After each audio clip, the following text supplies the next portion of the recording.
here's all the things that you could do if you're going to try to create a mock song inspired by some of these concepts. Two simultaneous lines that are in, that use contrary motion or have some kind of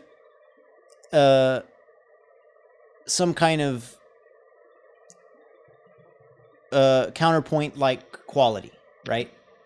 That's one. Another, taking chords that are not inside your harmony, without even considering them as being relative to anything. Instead, thinking of the chords that are outside of their harmony, the diatonic, whatever you're in, as being passing tones that you just happen to linger on, like that where it's like, like if a song went,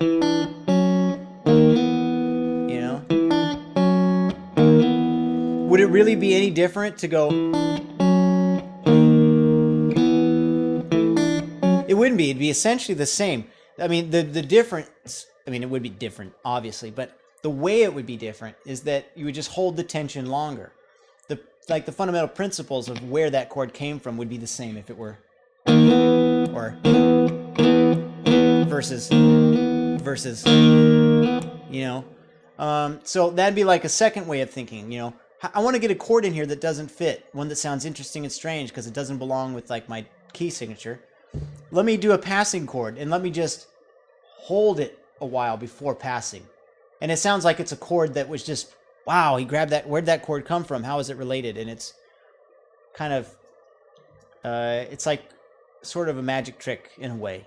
It's something that's conceptually very easy to think about that has a very powerful effect. It's harder to kind of like diagnose. Anyway, so there's a second example of something you can use in a kind of mock song. The third thing was, any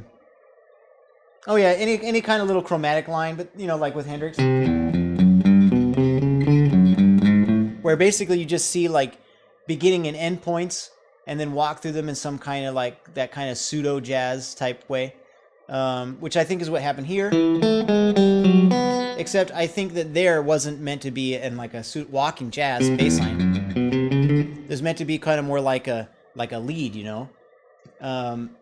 and the thinking of it as a lead rather than a bass line. But the principle is the same, being that the lead is kind of just attempt at like where I got this. I could go, right? And it'll all be very inside and very pretty. But we'll just throw like that one little passing tone. And then what makes it sound not like one passing tone is that every note is played so confidently. It's not like, or, which then to be really clear, it's inside, inside, inside, because that's really where the focus is. But here it's played like, it's really, they kind of really put it in your face. Every note seems to have equal weight. And they are chromatic, so you can kind of lose perspective and think this was some really interesting line.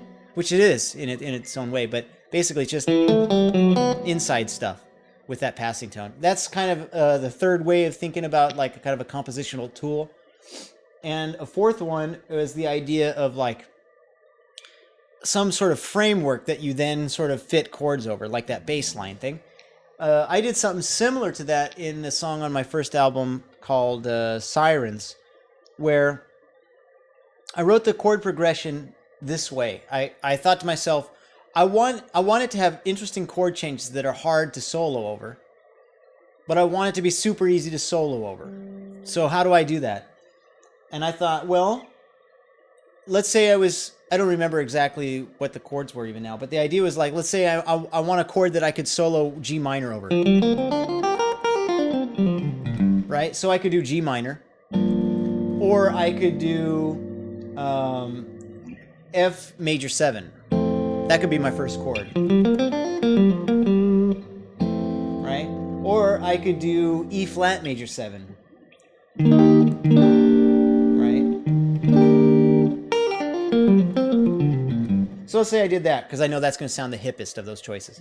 Or actually I could have done G flat major 7. Or no, sorry, A flat major 7. Which would have made G minor pentatonic Lydian.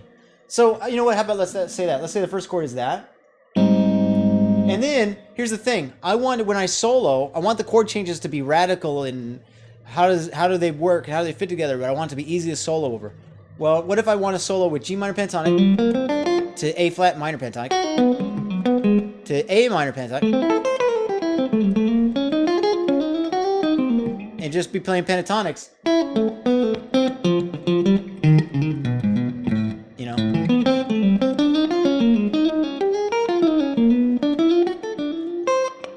It's like, wow, this is really interesting.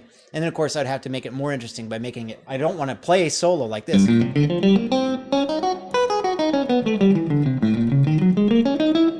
Because it's too obvious, right? I got to kind of mix it up and stuff. But that's an issue of how to solo better, not one of how to compose necessarily. So that was like my compositional thinking. It's like, I want to be able to just G minor pentatonic, A minor pentatonic, and then I designed my chords around that. So maybe like, for example, I could do E flat major 7, E flat major 7, so I could solo with G minor pentatonic, and then maybe I'll go to A major 7, so I could solo with A flat minor pentatonic to get that Lydian sound, and then maybe I'll move this down to G major 7, so that I could solo from A minor pentatonic. It'll have a 4 in it, so I have to know to, you know, kind of like not linger on that note so much, or, you know, I could just pass through it, and that works. You know, you can hear it. You know, that kind of thing. And then the next chord, I want to be able to play in A sharp minor, or B flat minor, or whatever. So I mean, like, well, I could do, if B flat minor is what I want to solo with. I could go to the relative major and do D flat major. So now my progression goes like this.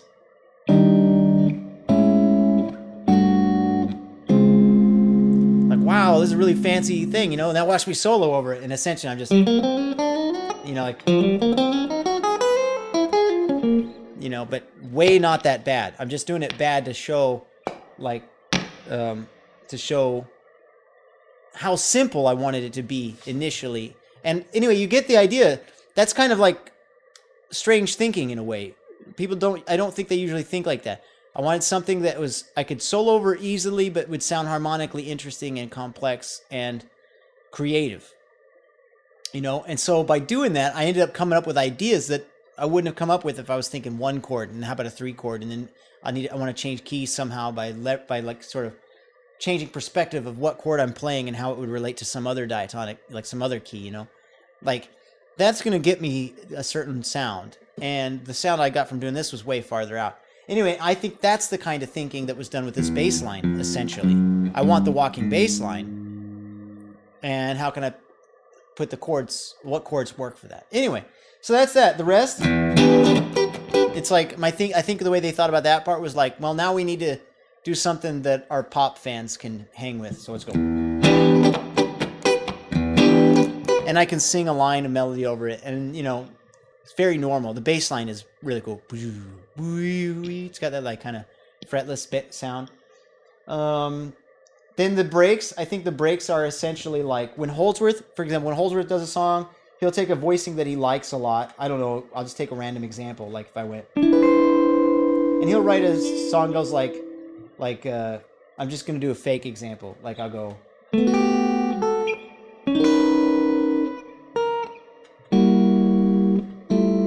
know, like that. And it's like, he'll take like Mirrors as an example. I don't remember the shape, but he has got some voicing he likes. And the song is basically him going like, you know, like, and that's kind of his thinking is he plays the shape he likes and he moves those shapes around and it's very unorthodox. Anyway, and I think that kind of unorthodox sort of fusiony rock mentality is what was used when we go from here, which is a pop mentality. It's played funky, so it's like funk style, but it's pop mentality.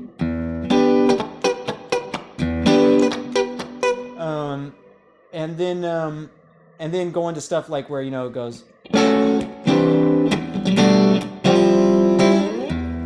I think those are examples of stepping out of like um, stepping back into the mentality of the intro that was using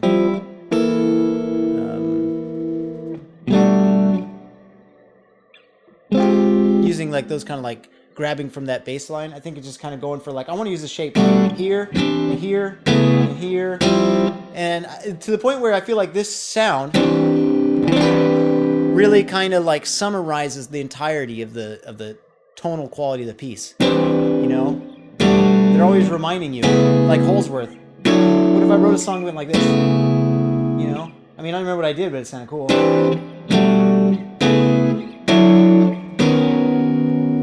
Fusion. You know what I mean? It's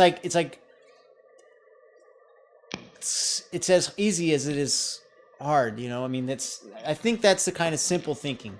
Really simple thinking that in a way made something really complex, as where even in what people recognize as simple music is less simple, you know? Like a country guy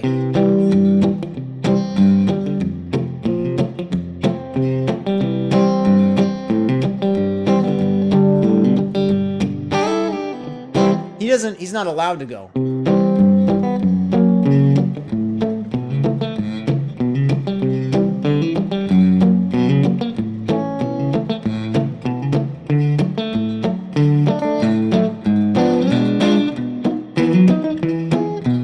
Whatever, you know what I mean? I'm just totally making noise. I'm trying to take, my point is like, the adherence to some kind of basic rules is good and challenging, and it's striking in a certain way that the simplest thing of going, this chord sounds cool, whatever it is, you know. In this case, the first one, you know, was this. The second one was which again is the same as, so it's the repeating same stuff. The third one was this, which is just seeming, as far as I can tell, basically out of nowhere. If you wanted to look at it diatonically, you'd go, okay, when it goes C major 7, that's it thinking about like E minor as a 3 chord, maybe, right? So E minor 3 chord to 1 chord, and then when it goes to G, then maybe that C was the 4 chord in the key of G. Now we're going to the G. And then we go to the F. Maybe that G was a 5 chord and the F is the 4 chord. That's the only way those would work if you were trying to look at them and you wouldn't know why or how. And I mean, that is a way you can do it.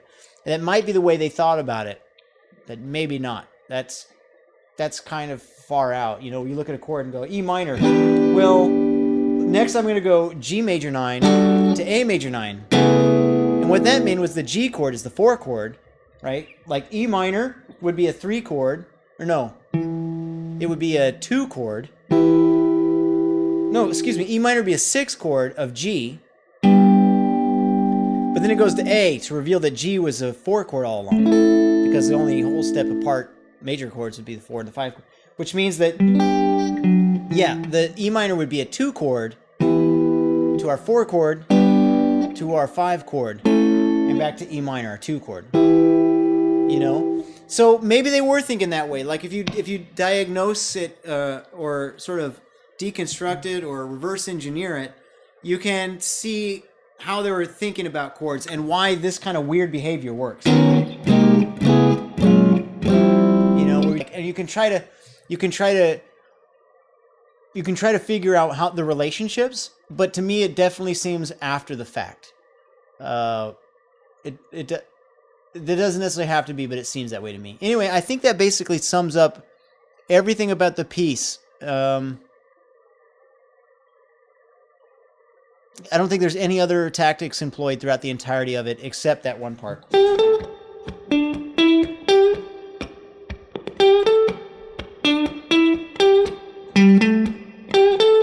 And my guess is it was just thinking about funk music, thinking about thinking about the scale.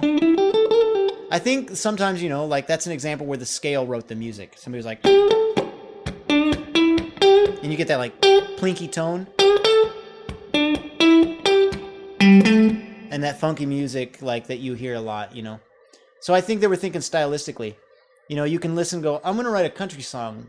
And then when you say that, that's a really complex concept where like hundreds of different things come to your mind that go like, okay, these are the parameters of country. Things that you maybe not even think of.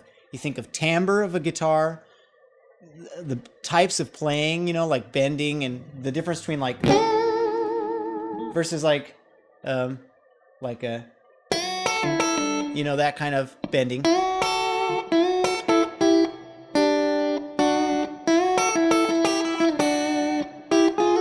Versus like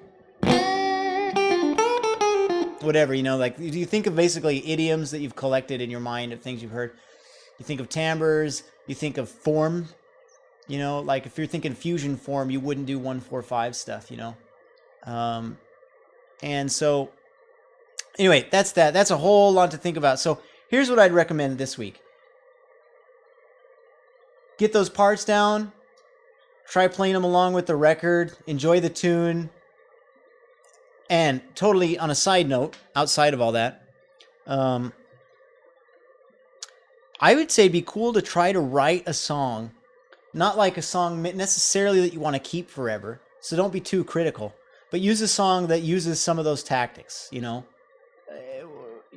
of them or all of them or half of them, doesn't matter, like, I could create one right now, like as a demonstration, but I figure you've got enough on your mind at the moment, right? Do you feel like you have any questions?